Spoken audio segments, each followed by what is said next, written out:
माँ बिना हाथ धोए आपने मुन्ने को कैसे छू लिया? सिमरन माँ बनने वाली थी। 8वां महीना चल रहा था, इस वजह से अपने मायके चली आई थी। धीरे धीरे डिलीवरी का डेट नज़दीक आ गया और वह पास के ही एक प्राइवेट हॉस्पिटल में भर्ती हो गई। सिमरन को पुत्र रत्न की प्राप्ति हुई। घर में सब बहुत खुश हुए। घर आते ही एक छोटी सी पार्टी रखी गई और सबको निमंत्रण दिया गया। पार्टी के अगले ही दिन सिमरन के पति मोहित सिमरन को अपने घर ले जाने के लिए कहने लगा, लेकिन सिमरन की माँ बोली, बेटा अभी 2-4 महीने तो रुकने दो, उसके बाद फिर ले जाना। लेकिन मोहित नहीं माना। वो बोला, माँ जी आखिर कब तक सिमरन यहाँ पर रहेगी? मैं सोच रहा हूँ कि मैं अपने मम्मी पापा को गांव से कुछ दिनों के लिए बुला लूँ। सिमरन वैसे तो तैयार नहीं थी जाने के लिए, लेकिन मोहित के जिद के कारण उसे अपने पति के साथ जाना पड़ा। मोहित एक कुरियर कंपनी में मैनेजर था और वह दिल्ली में पोस्टेड था। उसका ससुराल बरेली में था, तो वह बरेली से सीधे दिल्ली चला गया और अपनी माँ और पापा को भी बोल दिया कि मैं सिमरन को लेकर मैं सीधे दिल्ली आ रहा हूँ, आप लोग भी आ जाओ, क्योंकि अभी सिमरन को देखभाल के लिए कोई तो घर में चाहिए। मोहित के दिल्ली पहुँचते ही अगले दिन उसके माँ बाप दिल्ली आ गए थे। वैसे तो सिमरन की नॉर्मल डिलीवरी हुई थी, लेकिन वह अपने सास ससुर के आते ही घर का कोई भी काम नहीं करती थी। सारा काम अपने सास कमला जी पर छोड़ दिया था। घर का पोछा लगाने से लेकर खाना बनाने तक दिन भर सारा काम कमला जी करती थी। लेकिन कमला जी को इस बात को लेकर बिल्कुल भी तकलीफ नहीं था कि मैं दिन भर काम करती हूँ, क्योंकि वह तो अपना घर समझकर करती थी।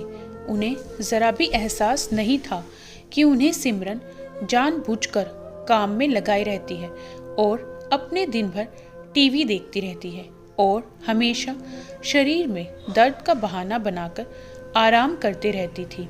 और तो और अब मोहित भी बाहर का भी कोई काम नहीं करता था। बाहर से सब्जी लाना हो या बाहर का कोई भी काम हो, सारा कुछ उसने अपने बाबूजी पर छोड़ दिया था। लेकिन मोहित के पिताजी भी बिल्कुल ही इस बात पर नाराज़ नहीं होते थे कि मुझे यह सब करना पड़ता है, क्योंकि वह तो यह समझते थे कि आखिर यह तो है हमारा ही घर, तो बेटा दिन भर ऑफिस रहता है, थक जाता है, चलो मैं ही कर देता हूँ, तो क्या हो जाता है, आखिर मैं दिन भर बैठा बैठा करूँगा क्या, इसी बहाने टहल लिया करूँगा।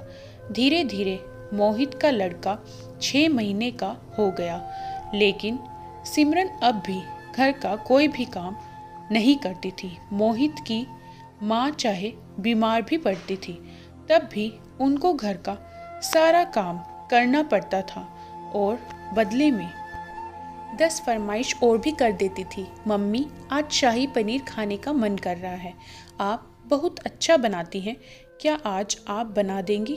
बेचारी मोहित की माँ थोड़ा सा भी आलस नहीं करती थी बनाने में और बनाकर परोस देती थी, क्योंकि उन्हें जरा सा भी एहसास नहीं था कि बहू मुझसे जानबूझकर काम करवाती है।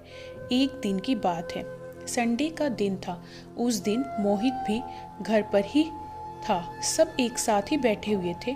माँ किचन से आई और सोफे पर बैठ गई और मोहित का लड़का वहीं पर खेल रहा था, तो उसको गोद में उठा लिया।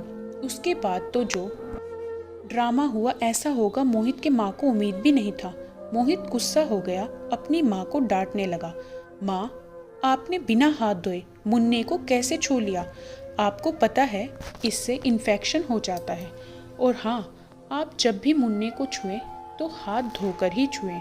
उसके बाद तो धीरे धीरे मोहित का व्यवहार ही बिल्कुल ही बदल गया था।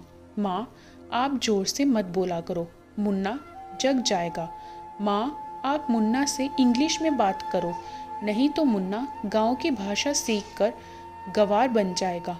जब भी आप मुन्ने को गोद में उठाया करो, सैनिटाइज़र से हाथ साफ कर लिया करो। एक दिन शाम को जब मोहित की माँ ने सबको खाना परोसा तो मोहित ने खाना ले जाकर किचन में रख दिया। उसने बोला, अब आपको खाना बनाने में बिल्कुल ही मन नहीं लगता है। अगर आपको अच्छा नहीं लगता है खाना बनाना तो छोड़ दो, सिमरन बना लिया करेगी। देखो तो कैसा खाना बनाया है आपने, कोई भी नहीं खा सकता है। अगर इसे जानवरों को भी दे दो वह भी नहीं खाए। बात ऐसा था कि अब सिमरन और मोहित अपने माँ बाप को वहाँ पर रखना नहीं चाहते थे, क्योंकि इनका काम अब खत्म हो गया था। मुन्ना बड़ा हो गया था, अब माँ बाप बोझ लगने लगे थे। उस दिन तो मोहित की माँ को यह सब बात बहुत ही बुरी लगी। ऐसा लगा इस घर में सच में कोई वैल्यू नहीं है, और फफक फफक के रोने लगी और रोते हुए बोली, बेटा, जब भी मैं पहले दम आलू बनाती थी तो तुम ही कहते थे कि माँ क्या दम आलू बनाई हो, ऐसा लगता है कि उंगली चाट के खा जाऊं, और आज तुम्हें बिल्कुल ही स्वाद नहीं लग रहा है। कोई बात नहीं बेटा, जब माँ बाप बूढ़े हो जाते हैं उनकी हर चीज़ अब बेटे को अच्छा नहीं लगता है। इतने पर मोहित के पिताजी भी खाने पर से उठ गए और बोले, कमला, अब हम यहाँ पर एक पल भी नहीं रहेंगे। बहुत दिनों से मैं बर्दाश्त कर रहा था।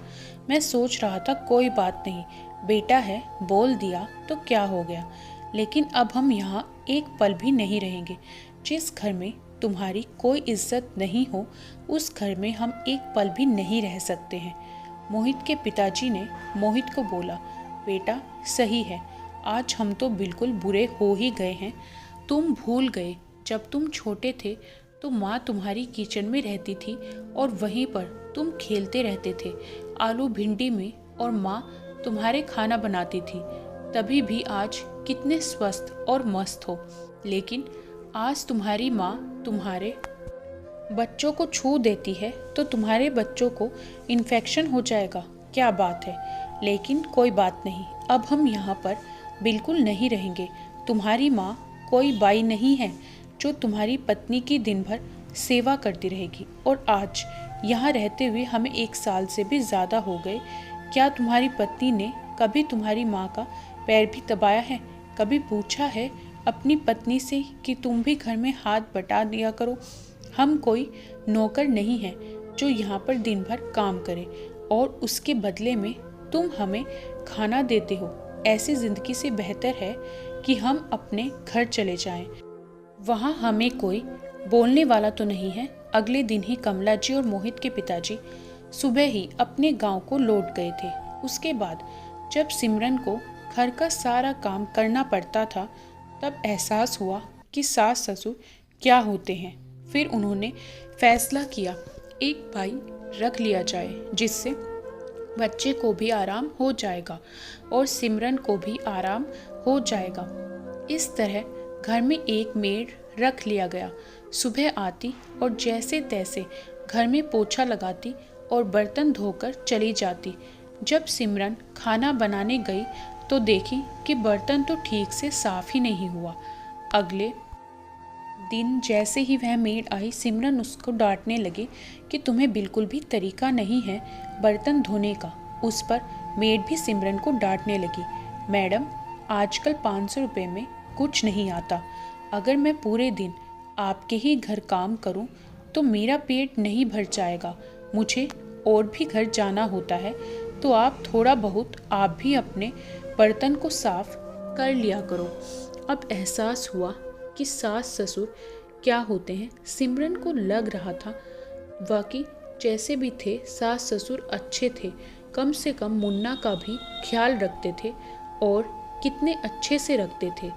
दोस्तों, हम कतई अपने सास ससुर को एक मेड या बाई ना समझें। वह उनका प्यार होता है हमारे लिए, कुछ भी करने को तैयार हो जाते हैं। लेकिन इसके बदले में उन्हें क्या चाहिए? सिर्फ 2 मीठे बोल, प्यार से उनकी हालचाल पूछ लें। ऑफिस से आते वक्त बेटा माँ से पूछ ले, माँ कैसी हो, ठीक हो, तुम्हें कोई परेशानी तो नहीं? अपने पिताजी से हालचाल पूछ ले। माँ बाप प्यार के ही भूखे होते हैं, लेकिन यह भी नहीं कर सकते हैं।